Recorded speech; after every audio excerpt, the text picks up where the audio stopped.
Hello students, today I am going to start a very important topic of Gauss law application. Okay, तो मैंने उसका first application student लिया है electric field intensity due to a long straight uniform charge thin wire. ये derivation board point of view से student important है, इसलिए मैं इस डेरिवेशन को ले रहा हूँ। ओके स्टूडेंट्स, इस वीडियो में आप क्या सीखने वाले हो, एक तो इसका डेरिवेशन और इसका क्या होता है वेक्टर फॉर्म, और इसमें एक चीज़ इंपॉर्टेंट है जो कभी कभी 1 मार्क्स में आ जाती है, वो होता है ग्राफ। E वर्सेस R क्या ग्राफ होता है वो आपको भी इस वीडियो में मिलने वाला है। और इस टॉपिक पे बहुत ज़्यादा प्रॉब्लम्स तो नहीं होती हैं, लेकिन फिर भी मैं एक प्रॉब्लम्स ले करके आपको बताऊंगा कि किस तरह से प्रॉब्लम इस पे बन सकती हैं। ओके स्टूडेंट, तो करते हैं वीडियो की शुरुआत और करते हैं derivation. Electric field intensity due to an infinite long straight uniformly charged thin wire. आपको ऐसा वायर स्टूडेंट लेना है जो थिन हो और कैसा हो, इनफाइनाइटली लॉन्ग हो। तो मैं सपोज कर लेता हूं कि आपके पास ऐसा कोई वायर है, ये तो मैं फाइनाइट वायर ले रहा हूं, लेकिन इस तरह का कोई एक वायर आपके पास होगा। तो मैं इसको पहले ड्रा कर देता हूं। सपोज करिए आपके पास ऐसा कोई वायर है और इस वायर पर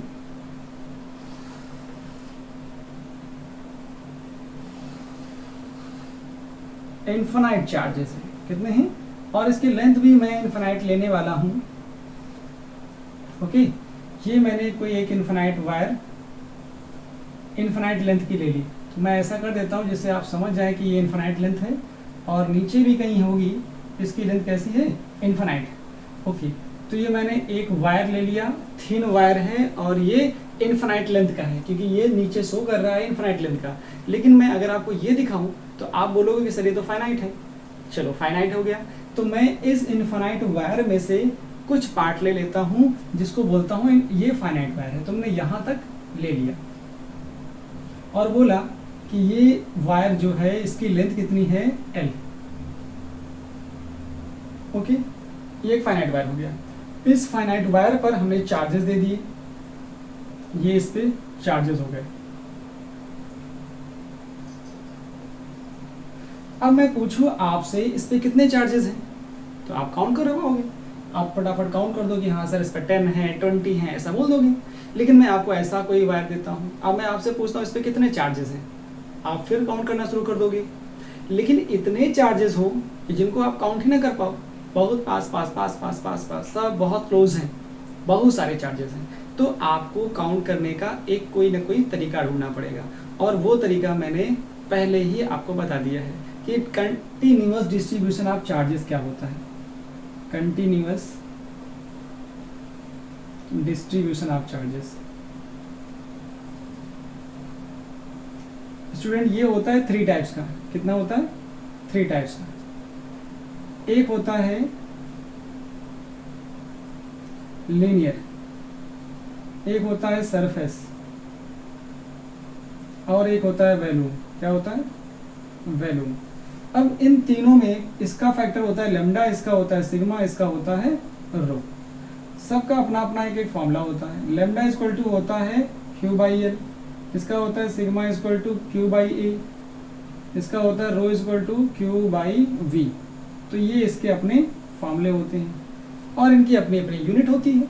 इसका होगा तो कूलाम पर मीटर, इसका होगा तो कूलाम पर मीटर स्क्वायर, इसका होगा तो कूलाम पर मीटर क्यूब। इन सबकी अपनी यूनिट होती है। तो हम कैसे पहचानेंगे किस एप्लीकेशन में कौन सा फैक्टर यूज करना है। अगर चार्जेस लीनियर कोई वायर हो, उस पर डिस्ट्रीब्यूट हो, तो आपको लीनियर के लिए लेमडा यूज करना है। सरफेस हो, कोई प्लेट हो, ओके, तो उसके लिए आपको सिग्मा यूज करना है। अगर आपके पास कोई स्फीयर टाइप हो जहां वैल्यूम हो, वैल्यूम समझ में आ रहा होगा, आपसे कोई बॉल पे पूछते, कोई क्यूब पर पूछ ले, तो वहां पर आप क्या बोलोगे कि volume continuous distribution of charge होगा। वहां वैल्यूम चार्ज डेंसिटी से डील करोगे, यहाँ सरफेस चार्ज डेंसिटी से डील करना है, और लीनियर होगा तो लीनियर चार्ज डेंसिटी से डील करोगे। तो ये आपके पास एक लीनियर हो गया। तो मैंने ऐसा कुछ वायर आपको दे दिया। अब इस वायर से आपको क्या करना है, r डिस्टेंस पे यहाँ कहीं r डिस्टेंस पे पॉइंट P ले लिया। इस पॉइंट P पर आपको इलेक्ट्रिक फील्ड निकालना है। क्या करना है? इलेक्ट्रिक फील्ड निकालना है। तो यहाँ इलेक्ट्रिक फील्ड निकालना है। आप देखोगे यहाँ चार्ज प्लस है, तो इलेक्ट्रिक फील्ड क्या होगी? इलेक्ट्रिक फील्ड की डायरेक्शन कैसी होगी? आउटवर्ड होगी। एक बात समझ में आ गई। ऐसे ही इतनी डिस्टेंस पे अगर मैं इधर भी कोई पॉइंट ले लेता तो यहाँ क्या होता? यहाँ पर आप देखते इलेक्ट्रिक फील्ड डायरेक्शन क्या होती? वो भी आउटवर्ड होती। ओके, तो इस तरह से अगर मैं सभी इस चार्ज वायर से r डिस्टेंस पे ढेर सारे पॉइंट ले लूँ तो ऐसा होगा। तो यहाँ आएगा, इस जगह पे आएगा, फिर इस जगह पे आएगा, ऐसे करके नंबर ऑफ पॉइंट्स मैं लेता जाऊँ। इधर इस साइड भी ले लूँ तो ऐसा करके ढेर सारे पॉइंट मैं बना सकता हूँ। और इन सारे पॉइंट्स को काउंट कर लूँ तो काउंट करने के बाद इनको एक सरफेस बना सकता हूँ। और वो सरफेस कैसा बनेगा? आप एज्यूम करो स्टूडेंट्स, ये आपके पास एक रॉड थी, चार्ज वायर था और ये बहुत थिन है। इसको क्या करना है? मैंने एक ऐसा सरफेस बनाया। क्या बनाया? जो इससे आर रेडियस पर कोई पॉइंट यहाँ है, कोई पॉइंट यहाँ है, कोई पॉइंट यहाँ है, कोई पॉइंट यहाँ है, तो मैंने वो सारे पॉइंट्स को मिला दिया। तो कैसा बन गया? एक सिलिंड्रिकल टाइप बन गया। कुछ ऐसा फॉर्मेट आ जाएगा। आप देख रहे हो इस फॉर्मेट में ऐसा बन के आ जाएगा। जब इस तरह का कोई फॉर्मेट बन के आता है तो आप देखोगे इस वायर से इस सरफेस के इधर हो या इधर हो या इधर हो, सब जगह डिस्टेंसेस सेम होंगी। तो मतलब क्या है? लीनियर चार्ज के अराउंड ऐसा सरफेस एज्यूम करना है आपको जिस पर इलेक्ट्रिक फील्ड क्या हो? सिमेट्रिक हो जाए। तो मैंने क्या किया?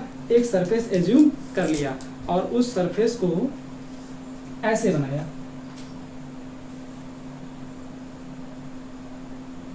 ये मैंने एक सरफेस एज्यूम किया। इस तरह से यहाँ पर सरफेस एक बन के आ गया और इस सरफेस को मैंने ज्वाइन कर दिया। सारे पॉइंट्स को मिलाते हुए देखा कि ये सरफेस कुछ ऐसा बन के आया।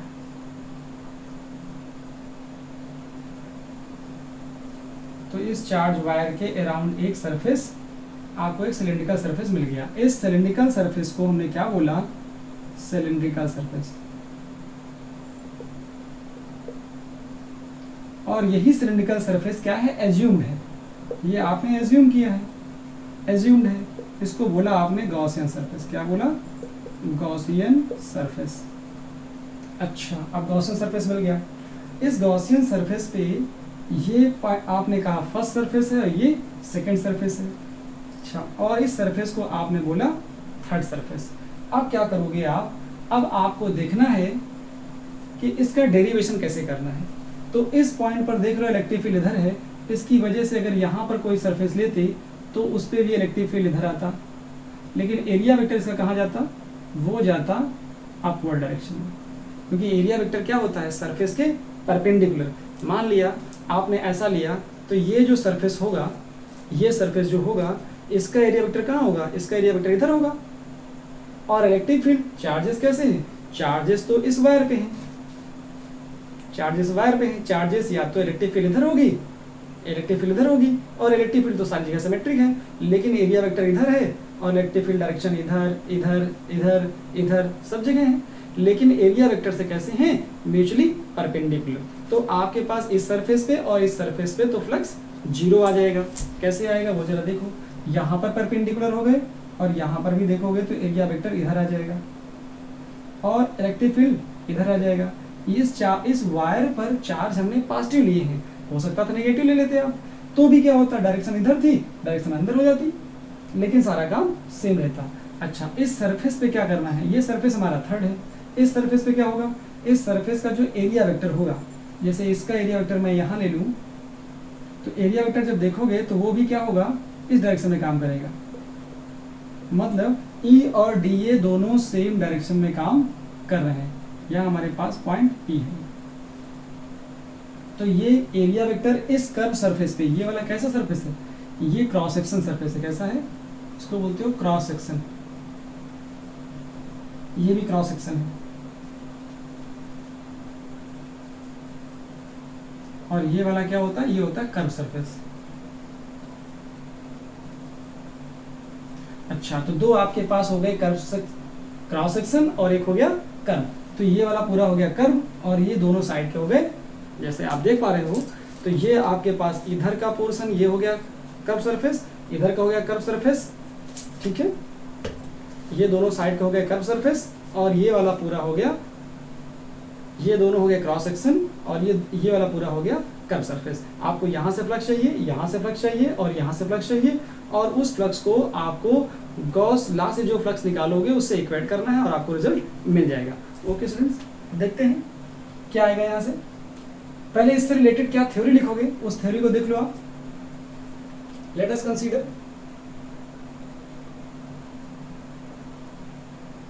Consider N infinite long straight wire, straight uniformly charged wire, charge thin wire, okay, जो वायर होगा बहुत थिन होगा, charge wire, having linear charge density, charge density कितनी है इसकी, वो है लेमडा। आपने इतना ले लिया। हाँ, हमें करना क्या है, हमें चाहिए क्या, we have to calculate electric field intensity at point P due to line charge. आपको इस लाइन चार्ज की वजह से यहां पर इलेक्ट्रिक फील्ड निकालना है at point P at a distance R, okay, at a distance R from line charge. इतना काम आपको करना है कि लाइन चार्ज ये आपके पास हो जाता है, उस लाइन चार्ज से R डिस्टेंस पे आपको इलेक्ट्रिक फील्ड इंटेंसिटी निकालनी है। तो सिंपल सा काम है।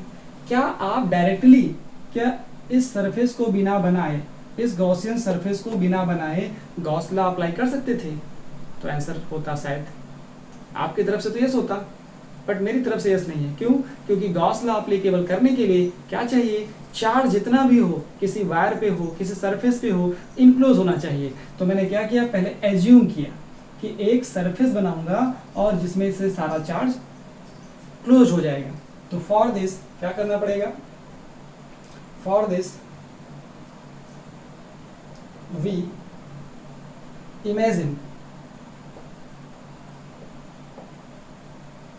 or draw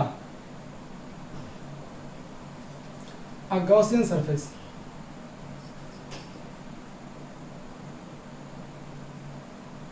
or cylindrical surface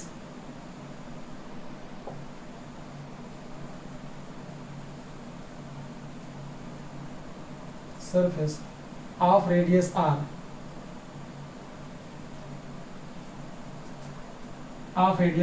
around line charge, around the line charge। इतना एजम्पशन आपको लेना पड़ेगा, लाइन चार्ज। ओके, जब इतना एज्यूम कर ले जाओगे फिर आप क्या कैलकुलेट करोगे, आपको फिर कैलकुलेट करना है charge on electric flux due to line charge.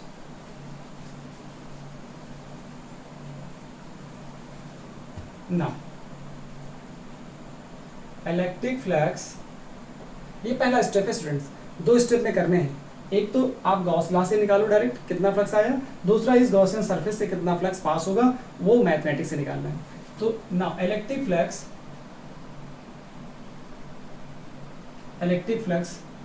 Through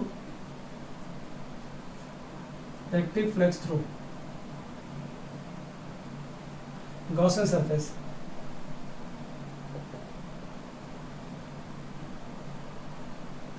according to Gauss law। तो आप देखोगे फाई ई की वैल्यू क्या आती है, फाई ई की वैल्यू आती है Q net upon epsilon not, कितना चार्ज इनक्लोज्ड है। तो यहाँ पे क्या करोगे आप यूज करोगे यूजिंग लीनियर चार्ज डेंसिटी। क्या यूज करोगे, लीनियर चार्ज डेंसिटी, क्योंकि ये आपको बताएगा कि इस वायर पर कितना चार्ज है। तो आप क्या करोगे, lambda equal to Q net upon L। आपने क्या किया, एल लेंथ का आपने एक सिलेंडर एज्यूम किया हुआ है, तो एल लेंथ आपने बनाई है, तो एल लेंथ के लिए क्या करोगे, यहाँ से देखोगे तो क्यू नेट की वैल्यू कितनी आ गई, लेमडा एल, और ये वैल्यू यहाँ पर पुट कर दोगे, तो now phi is equal to कितना हो जाएगा, फाई इज इक्वल टू आएगा lambda L upon epsilon naught. तो एक वैल्यू आपको यहाँ से मिल जाती है। इतना काम आपको करना पड़ेगा। फिर आपको निकालना है सिंपल मैथमेटिक्स, जो फ्लक्स फाइंड करने का मैथमेटिकल फॉर्मूला होता है, आप उसको यूज करके यहाँ निकालिए। Now flux through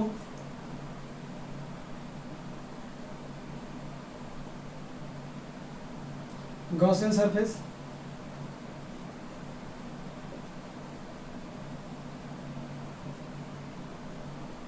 by simple mathematics, Gaussian surface through now flux through Gaussian surface। अब Gaussian surface से आपको इलेक्ट्रिक फ्लक्स निकालना है। अच्छा, तो क्या करोगे आप यहाँ से, तो आपके पास तीन सरफेसेस हैं, पहला दो क्रॉस सेक्शन है और तीसरा कर्व सरफेस है। तो यहाँ क्या लिखोगे, फाई ई की जो वैल्यू आने वाली है, एक आएगा फाई वन आएगा क्रॉस से, क्रॉस सेक्शन, दूसरा आएगा फाई टू, ये फाई ई वन हो गया, फाई ई टू ये भी cross section, plus third phi E three, ये आने वाला है कहाँ से, ये आने वाला है कर्व से। तो आपको ये निकाल करके इससे कंपेयर कर देना है। तो कंपेयर करने के लिए क्या करोगे, देखो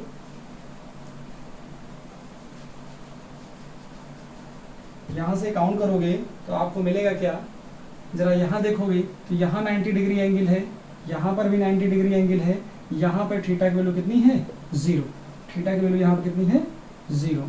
अच्छा, तो फर्स्ट के लिए अप्लाई करोगे, phi E is equal to, यहाँ आएगा close integration E dot D A vector, और ये फर्स्ट के लिए है फर्स्ट, दूसरा आएगा close integration E dot D A, ये सेकंड के लिए है, plus close integration E dot D A, और ये थर्ड फ्लक्स के लिए है। अब जरा देखो, ये वाला हमारे पास था क्रॉस सेक्शन का, ये भी क्रॉस का है, ये वाला कर्व का है। अब कर्व क्रॉस सेक्शन के लिए कितना है, एंगल 90 आ रहा, तो यहां से मैं लिखूंगा close integration E D A cos 90, यहाँ से क्या आएगा, close integration E D A cos 90 plus E D A cos 0।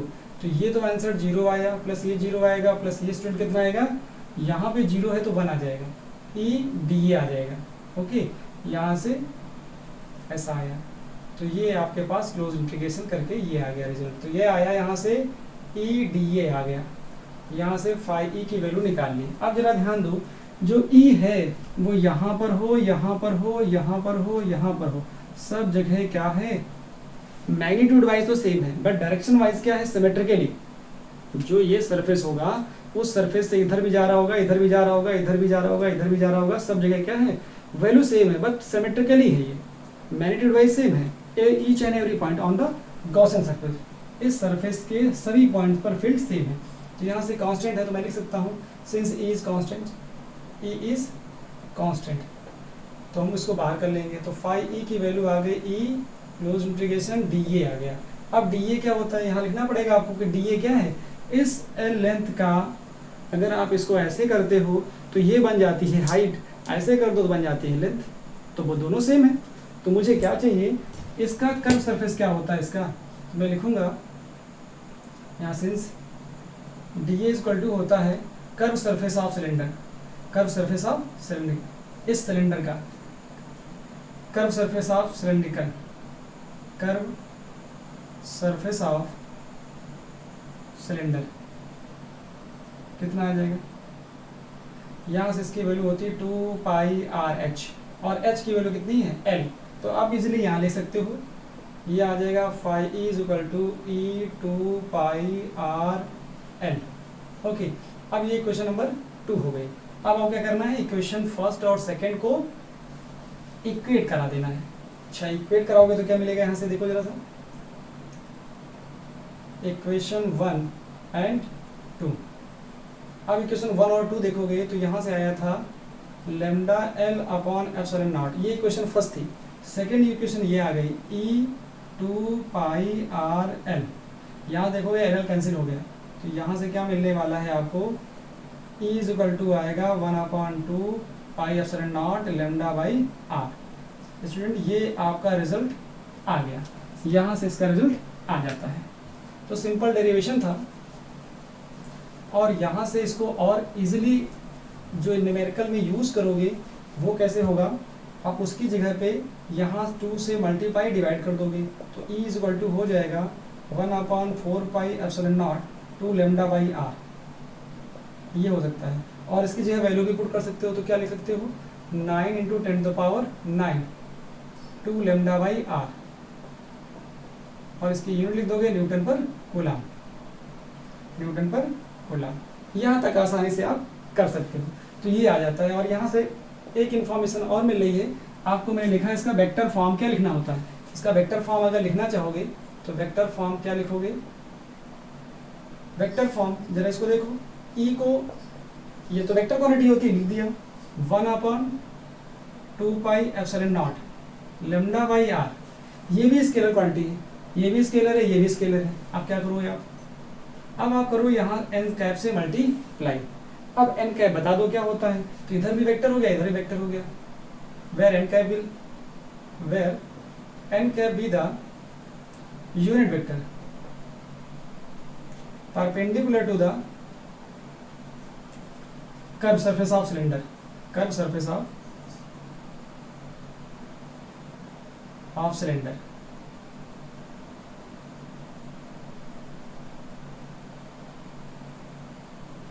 जो ये कर्व सरफेस होता है, यूनिट वेक्टर क्या होता है, उसके परपेंडिकुलर होता है। इतनी इंफॉर्मेशन मिल गई। और जरा एक चीज देखो, मैंने यहाँ ग्राफ बताया है, ये भी इंपॉर्टेंट है कि ग्राफ क्या होता है, ई वर्सेस, तो ग्राफ भी बना सकते हो आप।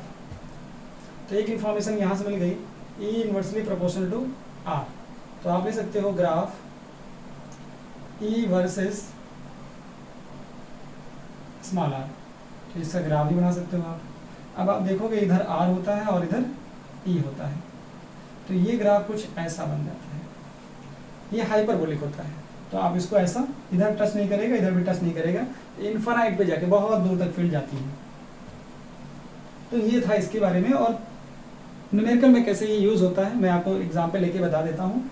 सिंपली ऐसे ही नॉर्मल से क्वेश्चन होते हैं इस पे बेटा। ओके, मैं क्वेश्चन ले लेता हूँ। Question, infinite line charge produces, कोई इन्फानाइट लाइन चार्ज है, ऐसे कुछ रहा होगा, मुझे नहीं मालूम, लेकिन एक इन्फानाइट लाइन चार्ज है, वो प्रोड्यूस करता है, प्रोड्यूसेस इलेक्ट्रिक फील्ड